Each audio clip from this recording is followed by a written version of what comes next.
Hello दोस्तों, कैसे हैं आप सभी। तो आज मैं आपके लिए लेकर आया हूँ 10वीं का पेपर 2025-26 का ये पेपर है और सामाजिक विज्ञान का ये पेपर है आपके लिए। यूपी बोर्ड का पेपर मैं आपके लिए लेकर आया हूँ। वीडियो स्किप करने से पहले आप ये समझ सकते हैं कि इससे आपकी बहुत तैयारी होगी, इसलिए इसे ज़रूर देखें। 70 पूर्णांक का पेपर है आपके लिए और सभी प्रश्न करने अनिवार्य हैं। इसमें सामान्य निर्देश आप पढ़ सकते हैं। प्रारंभ में 15 मिनट परीक्षार्थियों को प्रश्न पत्र पढ़ने के लिए निर्धारित हैं और आप सभी निर्देश पढ़ सकते हैं।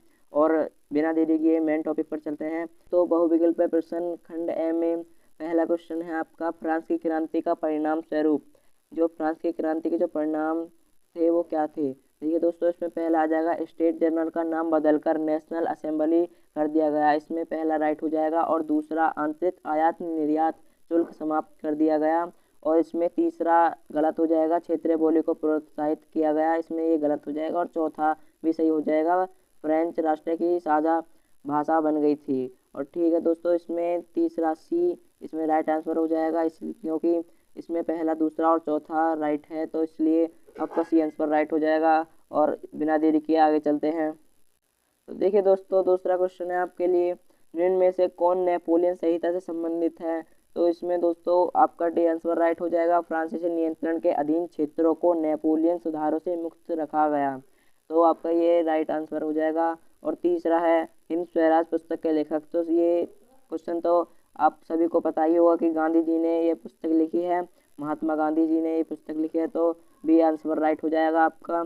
और आपके लिए चौथा क्वेश्चन है, निम्न में से किसे अंतर्राष्ट्रीय मुद्रा कोष और विश्व बैंक में वीटो का अधिकार। इसमें वीटो नहीं दोस्तों, वोटो होगा, इसमें वोटो का अधिकार प्राप्त है। तो इसमें दोस्तों आपका क्वेश्चन हो जाएगा, आंसर इसमें हो जाएगा सी, संयुक्त राज्य अमेरिका, इसका आंसर सही हो जाएगा। तो आगे बढ़ते हैं। तो पांचवा क्वेश्चन है आपके लिए, कथन 1928 से 1934 के बीच भारत में गेहूं की कीमत 50% तक गिर गई, इसमें आपका आंसर पूछ रहा है कौन सा हो जाएगा। तो इसमें डी आंसर राइट हो जाएगा, कै सही है और ख की सही व्याख्या करता है। तो देखिए दोस्तों, इसमें कारण 1929 में विश्वव्यापी मंदी का लहर चलिए। ठीक है दोस्तों, आपका ये डी आंसर राइट हो जाएगा इसलिए। और छठा क्वेश्चन है आपके लिए, बेल्जियम में संस्कृति, शिक्षा और भाषा जैसे मसलों पर नियंत्रण लेने का अधिकार है। तो देखिए दोस्तों, इसमें आपका सी सही हो जाएगा, सामुदायिक सरकार को इसमें निर्णय लेने का अधिकार है। तो देखिए दोस्तों, आगे बढ़ते हैं। सातवां क्वेश्चन है आपके लिए, अवशिष्ट विषय से क्या तात्पर्य है। तो इसमें आपका क्वेश्चन हो जाए, इसमें आंसर हो जाएगा आपका डी, वे विषय जो किसी भी सूची के अंतर्गत नहीं आता उसे ही अवशिष्ट विषय कहा जाता है। तो आपका डी आंसर राइट हो जाएगा। तो बिना देरी किए आगे बढ़ते हैं। तो देखिए आठवां क्वेश्चन आपके, निम्नलिखित कथनों में से कौन सा सही नहीं है। तो देखिए दोस्तों, इसमें सही नहीं है पूछ रहा है आपको, झारखंड एवं उत्तराखंड राज्यों का गठन भाषा के आधार पर किया गया, यह कथन बिल्कुल सही नहीं है, तो इसलिए आपका बी आंसर राइट हो जाएगा। तो इसमें आगे बढ़ते हैं। तो देखिए, इसमें आपका नौवां क्वेश्चन है, भारत में धर्मनिरपेक्ष शासन व्यवस्था का मंडल चुना गया, इस संबंध में सही कथन क्या है। इस संबंध में सही कथन क्या हो जाएगा आपके लिए। तो इसमें डी आंसर राइट हो जाएगा, उपयुक्त सभी हो जाएंगे। इसमें किसी भी धर्म को राजकीय धर्म नहीं बनाया गया और सभी नागरिकों एवं समुदायों को किसी भी धर्म का पालन करने की स्वतंत्रता है। और संविधान धर्म के आधार पर किया जाने वाले भेदभाव को अवैधानिक घोषित कर दिया गया है। तो इसमें आपका डी आंसर राइट हो जाएगा, उपरोक्त सभी हो जाएंगे ये। तो देखिए दोस्तों, 10वां क्वेश्चन है आपके लिए, राजनीतिक दलों से संबंधित सुधार संविधान संशोधन किस उद्देश्य से किया गया था। तो इसमें आपका ए आंसर राइट हो जाएगा, दल बदल रोकने के लिए ये किया गया था। तो इसमें 11वां क्वेश्चन है, चिपको आंदोलन संबंधित है। तो चिपको आंदोलन संबंधित है वन संरक्षण से संबंधित है, क्योंकि इसमें पेड़ों पर चिपक कर ये आंदोलन किया गया था कि लोग जो हैं वो पेड़ न काटें, इसलिए आंदोलन किया गया था। तो इसी के साथ आगे बढ़ते हैं। तो देखिए गाइस, 12वां क्वेश्चन है आपके लिए, लंबे चौड़े क्षेत्र में उगाई जाने वाली कृषि प्रणाली कौन सी है। तो लंबे चौड़े क्षेत्र में उगाई जाने वाली कृषि प्रणाली है, इसमें रोपण कृषि प्रणाली कहते हैं इसे। तो आपका आंसर बी हो जाएगा राइट। और 13वां क्वेश्चन है, निम्नलिखित में से कौन सी टिप्पणी प्राकृतिक वनस्पति और प्राणी जाति के पतन का सही कारण नहीं है। तो इसमें आपका आंसर सी हो जाएगा सही, पशुचारण और ईंधन लकड़ी एकत्रित करना इसमें। 14वां क्वेश्चन है आपके लिए, निम्नलिखित में से कौन सा राज्य हजीरा विजयपुर जगदीशपुर पाइपलाइन से नहीं जुड़ा है? तो इसमें आपका आंसर हो जाएगा सी, आपका राइट आंसर हो जाएगा महाराष्ट्र। और 15वां क्वेश्चन है आपके लिए, निम्न में से कौन सा उद्योग बॉक्साइट को कच्चे माल के रूप में प्रयोग करता है? तो इसमें आपका ए आंसर राइट हो जाएगा, एल्यूमिनियम प्रगलन। इसमें उद्योग बॉक्साइट के कच्चे माल के रूप में उपयोग किया जाता है, प्रयोग किया जाता है। और आगे बढ़ते हैं, और इसमें आपका 16वां क्वेश्चन है, एक वस्तु का अधिकांशतः प्राकृतिक प्रक्रिया से उत्पादन क्षेत्र की गतिविधि है। तो इसमें आपका आंसर प्राथमिक गतिविधि है, तो ए आंसर राइट हो जाएगा। तो इसी के साथ आगे बढ़ते हैं।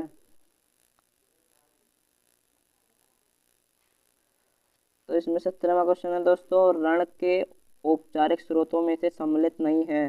तो इसमें आपका हो जाएगा डी आंसर सही हो जाएगा, जमींदार। ऋण के औपचारिक स्रोतों में से जमींदार सम्मिलित नहीं है। तो आगे बढ़ते हैं, इसमें आपके बहुविकल्प समाप्ति होने वाले हैं। इसमें देखिए 18वां, सामान्य किसी देश का विकास किस आधार पर निर्धारित किया जाता है? तो इसमें आपका राइट आंसर हो जाएगा डी, उपरोक्त सभी प्रति व्यक्ति आय, औसत साक्षरता स्तर और लोगों की स्वास्थ्य स्थिति, इसमें तीनों हो जाएंगे। तो इसमें डी आंसर राइट हो जाएगा, उपरोक्त सभी। तो इसी के साथ आगे बढ़ते हैं, वैश्वीकरण ने जीवन स्तर के सुधार में सहायता पहुंचाई थी। तो वैश्वीकरण के ने जो जीवन स्तर में जो सुधार में सहायता जो पहुंचाई है, वो सभी लोगों को पहुंचाई थी दोस्तों। आपको ये ध्यान रखना है और आपको जरूर ये तैयार कर कर जाना है। तो आप यहाँ पर देख सकते हैं दोस्तों, 20 निम्नलिखित को सम्मिलित कीजिए, आपको इसमें सम्मिलित करना है। और आपका ये ए आंसर राइट हो जाएगा। आप सम्मिलित कर सकते हैं, स्क्रीनशॉट ले सकते हैं, आप इसे बाद में भी ट्राई कर सकते हैं और देख सकते हैं। तो यहाँ आपके बहुविकल्प समाप्त होते हैं। तो चलते हैं वर्णनात्मक प्रश्नों की ओर। इसी के साथ आपको थोड़ी सी वीडियो अच्छी लगी हो तो लाइक और सब्सक्राइब जरूर करें, और आगे बढ़ते हैं। तो देखिए दोस्तों, वर्णनात्मक प्रश्न है आपके, उत्तर 80 शब्दों में देना है आपको इनका। तो पहला क्वेश्चन है आपका, प्रथम विश्व युद्ध का ब्रिटेन की अर्थव्यवस्था पर पड़ने वाले दो प्रभावों को लिखिए। 2-2 नंबर का ये क्वेश्चन है, 4 नंबर का क्वेश्चन है आपका। तो आपको पूरा अर्थ जरूर देना है। और अथवा में है आपका, 19वीं सदी में मुद्रण संस्कृति के प्रसार का महिलाओं पर पड़ने वाले दो प्रभावों को लिखिए। इसमें अथवा में आपका ये हो जाएगा। और दूसरा है आपके लिए, केंद्र और राज्यों के संबंधों में आए बदलावों को स्पष्ट कीजिए। तो अगले पेज पर चलते हैं, अथवा में भी दिया गया है। तो आपको अथवा में दिया गया है, सत्ता के क्षैतिज वितरण से क्या आशय है, स्पष्ट कीजिए। और तीसरा प्रश्न है आपके लिए, खनिज के संरक्षण हेतु किन किन प्रयासों की आवश्यकता है और क्यों? तो देख सकते हैं आप, अथवा में भी दिया गया है, दिन प्रतिदिन कृषि भूमि कम हो रही है, क्या आप इसके परिणामों की कल्पना कर सकते हैं? आज की दृष्टि से इसका कृषि पर क्या प्रभाव पड़ेगा? तो देखिए दोस्तों, आप इसको याद भी नहीं करेंगे तो आप बना बना कर भी कर सकते हैं। इसके आधार पर आपको थोड़ी बहुत नॉलेज होगी तो आप बना बना कर भी कर सकते हैं और अच्छा कर सकते हैं। तो इसलिए आपको ज़रूर करना है ये। तो आगे बढ़ते हैं, विदेशी व्यापार विभिन्न देशों के बाजारों के एकीकरण में सहायक रहा है, इस कथन को स्पष्ट कीजिए। तो देखिए दोस्तों, आपको विदेशी व्यापार विभिन्न देशों के बाजारों में एकीकरण में सहायक रहा है, इस कथन को आपको स्पष्ट करना है। और अथवा में दिया गया है, आपके विचार से एक उपभोक्ता को जागरूक होना क्यों आवश्यक है, किन्हीं दो उदाहरणों द्वारा स्पष्ट कीजिए। तो आपको चौथा क्वेश्चन है, यहाँ पर जो लघु अति लघु प्रश्न थे समाप्त होते हैं और वर्णनात्मक प्रश्न अगले शुरू हो जाते हैं। तो आगे बढ़ते हैं। तो देखिए, इसमें आपका वर्णनात्मक 2 शुरू हो चुका है और उत्तर आपको 150 शब्दों में देना है। तो 5वां क्वेश्चन है, मारियान और जमेरनिया कौन थे, जिस तरह उन्हें चित्रित किया गया उसका क्या महत्व था? तो आपको इनका महत्व बताना है। और अथवा में भी दिया गया है दोस्तों, असहयोग कार्यक्रम को कब और किस अधिवेशन में स्वीकृति मिली, गांधी जी ने असहयोग आंदोलन को वापस लेने का फैसला क्यों किया था? तो आपको ये उत्तर देना है इसमें। और आपका छठा क्वेश्चन है इसमें, 6वां क्वेश्चन, लोकतंत्र से क्या तात्पर्य है, लोकतंत्र के प्रमुख परिणामों को स्पष्ट कीजिए। बहुत आसान क्वेश्चन है, आपको जरूर करना है। और राजनीतिक दल का अर्थ स्पष्ट कीजिए। वर्तमान परिचय में इसके समक्ष प्रमुख चुनौतियां कौन सी हैं? तो आपको ये चुनौतियां बतानी है इसमें। अथवा में है ये क्वेश्चन। और 7वां प्रश्न है आपके लिए, भूमि संसाधन से क्या तात्पर्य है? संसाधन के रूपों में भूमि का उपयोग किन उद्देश्यों के लिए किया गया है, व्याख्या कीजिए। और आपको अथवा में भी दिखा देता हूँ मैं। जल दुर्लभता क्या है, इसके प्रमुख कारणों का वर्णन कीजिए।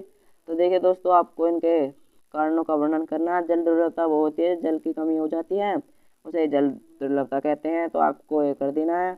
और 8वां क्वेश्चन है, तृतीय क्षेत्र की गतिविधियों का उदाहरण दीजिए एवं यह स्पष्ट कीजिए कि तृतीय क्षेत्र में किस प्रकार प्राथमिक और द्वितीय क्षेत्रों के विकास में सहायता करता है। तो इसमें अथवा में भी दिया गया है। तो आगे बढ़ते हैं।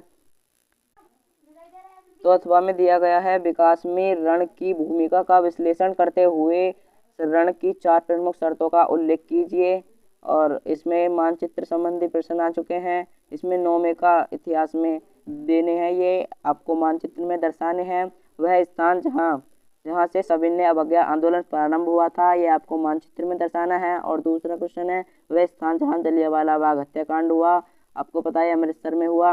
और तीसरा, वह स्थान जहाँ नील की खेती करने वाले किसानों ने आंदोलन किया, यह भी आपको मानचित्र में दर्शाना है। यह स्थान समेत आपको एक बिंदु रखकर आपको ये दर्शाना होगा। और चौथा क्वेश्चन है आपके लिए, वह स्थान जहाँ असहयोग आंदोलन प्रारंभ हुआ था। तो ये मानचित्र संबंधी प्रश्न हो चुके हैं दोस्तों। और थोड़े से और क्वेश्चन हैं, तो इसलिए आगे बढ़ते हैं।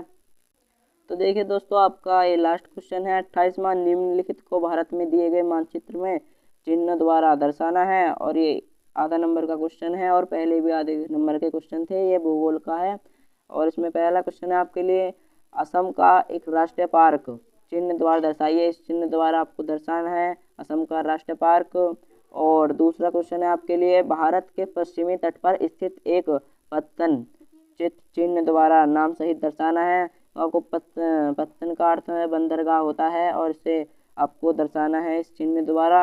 ये दोस्तों दूसरा क्वेश्चन है आपके लिए, भारत के पश्चिमी तट को, ये मैंने बता दिया। और तीसरा है आपके लिए, उत्तरी भारत में स्थित एक परमाणु ऊर्जा केंद्र आपको इस चिन्ह द्वारा दर्शाना है और नाम सहित दर्शाना है आपको। ये भी आपका 1 नंबर का हो जाएगा, आधे आधे नंबर मिलेंगे इस पर भी। तो चौथा क्वेश्चन है, दक्षिणी भारत की एक नदी चिन्ह द्वारा और नाम सहित दर्शाना है आपको। 5वां क्वेश्चन है, उत्तर भारत में स्थित चावल उत्पादक एक क्षेत्र इस चिन्ह द्वारा दर्शाना है आपको नाम सहित।